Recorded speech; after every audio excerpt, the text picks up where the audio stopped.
Unload. Previously ఏంటంటే ఇందులో ఏ change అవ్వాలి ఏం చేస్తాం, డేటా అనేది తీసుకుంటాం. First that we have to collect the data, and next ఏం చేస్తాం, ట్రాన్స్ఫార్మ్ చేస్తాం. అంటే ఫిజికల్ గా ఏమంటే ఆఫ్లైన్ అన్నమాట, మరి ఆన్లైన్ అయినా అప్పుడు ఏం చేస్తాం, ట్రాన్స్ఫార్మ్ తర్వాత లోడ్ చేస్తాం. Extract, transform and load design చేసిన లేకపోతే ఎనీథింగ్. యావరేజ్ ఒక 40 పేజెస్ అనుకోండి, పేజ్ కి 4 మెంబర్స్ వేసుకోండి. 4 into 40 మనకి 60, అంటే 160 మెంబర్స్ వరకు ఈ క్లాస్ లో సఫిషియెంట్. అంతేనా? ఈ క్లాస్ లో 160 మెంబర్స్ సఫిషియెంట్. చూసారా, ఒక్క నిమిషంలో మనకు డేటా వస్తుంది. ఇప్పుడు నార్మల్ గా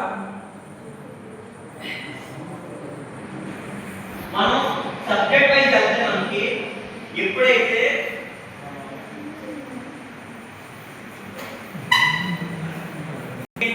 డ్రైవ్ అన్నా, ఇప్పుడు మీరు క్లాస్ లో 160 మెంబర్స్ 160 అనుకున్నా, పర్ హెడ్ కి గూగుల్ లో ఎంత చార్జ్ చేస్తారు, 15 GB వరకు ఇస్తారు. ఈ ఒక్క డేటా వరకు మెయింటైన్ చేయడం ఓవరాల్ 160 మెంబర్స్ మెయింటైన్ చేయాలి. అంటే ఫస్ట్ మీరు ఈ ఐడి తోటి క్రియేట్ చేసుకోవాలి. ఆఫ్టర్ దట్ మీరు ఎక్కడైనా ఫోటోస్ తీసుకోవాలి, కొంచెం బ్యాకప్ చేసుకోవాలి. అప్పుడు ఆ వర్క్ స్టార్ట్ అవుతుంది. అంటే మీరు ఆడి డేటా ఇచ్చినట్టు లెక్క. ఆ ఓవరాల్ డేటాని అనలైజ్ చేస్తాడు.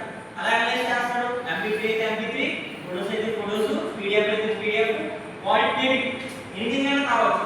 ఇప్పుడు దాన్ని తీసుకోవడం ముఖ్యం కాదు. It has to be maintain in servers or cloud storages, whatever it may be. మనకి నెంబర్ ఆఫ్ ప్లాట్ఫామ్స్ ఉన్నాయి. టెరాబాక్స్ తెలుసా కదా, టెరాబాక్స్ వీడి ట్రాన్స్ఫర్ అనేది కూడా ఒక స్టోరేజ్, కానీ ఒక టెంపరరీ. ఇప్పుడు ఆ డేటా ఏం చేయగలడు, మీరు ఒక మెయిల్ ఐడి ద్వారా వాడితో 15 GB అఫీషియల్ లో ప్రతి ఇండివిజువల్ గా మెయింటైన్ చేయాలి.